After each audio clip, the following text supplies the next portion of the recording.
Hello tout le monde, j'espère que vous allez bien.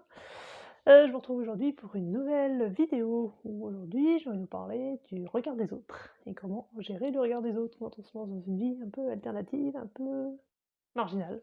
Entre guillemets, voilà. Donc si vous ne me connaissez pas, je suis Sarah du blog ma-maison-de-mes-mains.com, logique. Voilà, un blog qui vous partage notre vie, qu'on a choisie alternative, donc on a autoconstruit notre maison, on se lance dans l'autonomie alimentaire, le zéro déchet, on fait l'instruction en famille, donc voilà. On vous parle de tout ça, et aussi pour vous aider, pour vous partager, vous aider, et aussi donc de l'état d'esprit, pour être, pour aussi kiffer cette vie-là, et pas juste le faire parce que ça fait bien et ça préserve l'environnement, mais aussi pour nous être bien. Voilà. Donc aujourd'hui, j'ai envie de vous parler du regard des autres parce que c'est souvent ce qui peut être gênant quand on se lance dans une vie un peu hors norme. Voilà, alors là, en ce moment, on peut dire que le zéro déchet, ça devient de plus en plus à la mode, donc c'est de plus en plus, accepté et puis, ça commence à devenir un peu normal.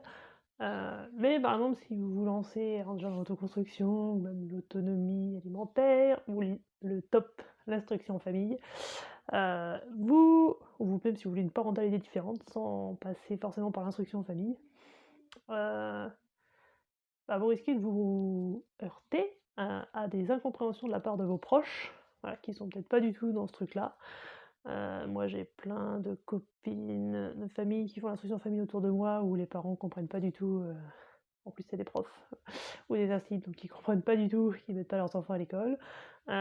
Voilà, ça peut inquiéter vos proches aussi que vous décidiez de construire vous-même votre maison. Enfin voilà, c'est pas dans le métier, ça peut paraître un peu original comme idée.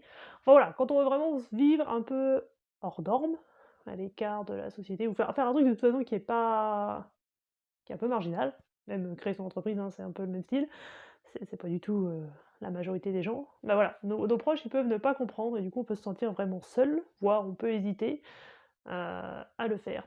Et du coup, tout mon propos de tout ça, c'est de vous partager quelques clés pour mieux gérer, ce regard des autres et donc de vos proches.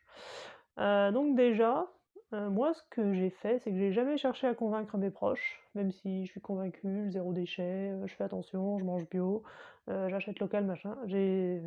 Alors bon, déjà ma famille, ma mère était déjà vachement là-dedans, donc moi j'ai un peu continué dans le même chemin. Moi déjà j'ai vécu cette solitude quand j'étais jeune, parce que du coup on mangeait pas du tout la même chose que tous les gens que je voyais à l'école, qui mangeaient régulièrement des bonbons, des sodas. Nous on n'en avait jamais, donc voilà, moi j'ai un peu vécu cette, heu, solitude quand j'étais jeune et c'était même pas par choix, donc c'est encore plus dur, parce que du coup là je subissais un peu le choix de mes parents.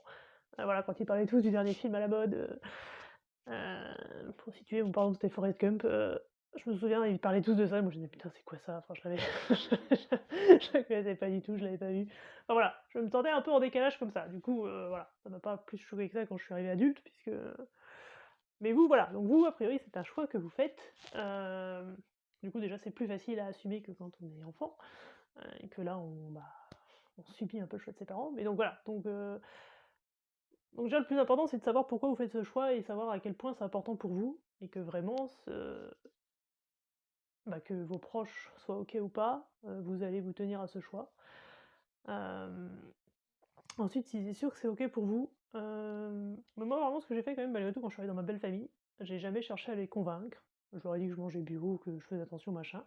Mais concrètement, ça s'est arrêté là, hein. Je suis pas rentrée dans des débats, des machins, des trucs, moi je m'en foutais. Mon but c'est vraiment pas de convaincre les gens, donc je m'en fous d'avoir leur avis. Je fais ce que j'ai envie de faire et puis voilà. Et naturellement, j'ai vu que naturellement, au fur et à mesure, ils se sont mis à aller à la Biocoop, qu'ils étaient jamais allés avant, à faire plus gaffe au zéro déchet. Par exemple, ma belle-mère m'a même offert un truc à la cire d'abeille là, je sais plus comment ça s'appelle, qui remplace un peu le cellophane autour des fromages ou des trucs comme ça, qui peut remplacer le voilà, donc ils s'y sont mis, naturellement, limite même plus que moi. Ils se sont mis à acheter des produits ménagers bio alors que moi, ça m'était absolument jamais venu à l'idée. Du coup, depuis, je m'y suis mis un peu, je me suis dit que voilà, je vous dis, ça m'était jamais venu, donc ça m'a donné l'idée. Donc voilà, je trouve que vraiment le plus important, c'est pas forcément de chercher l'approbation de ces gens-là qui ont pas fait ce choix-là, le même choix que vous. Heu, voilà, je pense que déjà, ne pas essayer de convaincre parce que c'est le bon moment d'avoir des discussions, des disputes et puis qu'on vous casse un peu votre projet. Heu, voilà, s'ils ont envie de s'y mettre, ils s'y mettront et le deuxième du coup, c'est qu'effectivement on se sent vraiment quand même tout seul, hem et c'est de poser des actions pour rencontrer des gens qui sont dans cette même démarche. Il y en a de plus en plus. Moi qui suis dans cette démarche et qui connais, franchement, on a l'impression qu'il y en a plein partout. Même quand on parle d'autoconstruction et tout, mon mari il se dit: «Mais» ou d'autonomie alimentaire, il se dit: «Mais en fait, c'est super connu machin», alors en fait pas du tout, c'est qu'on connaît un peu tout le monde là-dedans, et que tous les gens qu'on côtoie, ils sont là-dedans, donc on a l'impression que ça devient assez général, alors qu'en fait pas du tout. Donc le but, c'est vraiment, de faire des démarches pour rencontrer des gens qui sont dans cette même démarche que vous. Donc par exemple, j'ai une copine qui s'est installée il y a pas longtemps dans la ville où je suis et justement pour rencontrer des gens, les premières choses qu'elle a faites, par exemple, c'était s'inscrire à l'AMAP, parce que tout le monde va pas dans les AMAP. Ceux qui s'y mettent, ils sont déjà un peu sensibilisés à l'écologie, aux producteurs locaux, tout ça. Donc par exemple, ça peut être une idée de trouver une AMAP près de chez vous et de vous y inscrire. Voilà, parce que du coup, quand vous retirez les pa alors je sais pas comment ça se passe maintenant avec le Covid, mais voilà, quand vous allez retirer les paniers, bah, vous rencontrez des gens, vous pouvez discuter, d'aller dans les biocoop. Alors il y a de plus en plus de monde, mais malgré tout, enfin, moi en tout cas quand j'étais jeune, c'est toujours les mêmes personnes et puis bon, bah, c'est l'occasion de rencontrer des gens, d'aller sur les marchés, des producteurs locaux justement. Ça dépend si vous êtes en ville ou pas, hein. Mais voilà, trouver des points comme ça où vous vous dites: «Où est-ce que les écolos, un peu alternatifs, peuvent se retrouver?» et puis du coup, vous arranger pour, vous retrouver dans ces coins-là. Pour l'instruction en famille et bah, pareil, vous mettre dans des alors moi je suis beaucoup sur des groupes Facebook, il y a plusieurs groupes Facebook, il y a des groupes nationaux et puis, en tout cas en Bretagne, il y a des groupes, mais je crois que c'est partout. Il y a des groupes, régionaux, voire départementaux même. Ouais, c'est départementaux, en Bretagne en tout cas.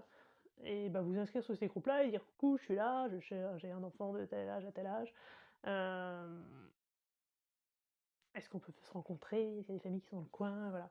C'est vraiment se montrer et dire: «Coucou, je suis là», et en particulier dans l'instruction en famille, ça fait du bien de rencontrer des gens qui sont dans cette démarche parce que même si nos proches, ils peuvent être pour, bon ma sœur elle est totalement pour, ma mère aussi, n'empêche qu'ils sont pas dans cette démarche et que ça fait du bien,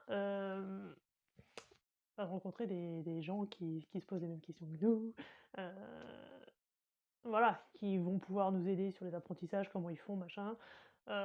Pourquoi pas organiser des sorties, ensemble en semaine, organiser des projets. Voilà, en instruction en famille, ça fait vraiment du bien de rencontrer des familles qui font l'instruction en famille. Voilà, surtout que pour le coup, tout ce qui touche un peu aux enfants, ça peut vite être, mal perçu par l'entourage si voilà. Moi, par exemple, ça fait un peu bizarre à ma belle famille que j'allaite. Moi, je m'en foutais, j'allaitais donc voilà.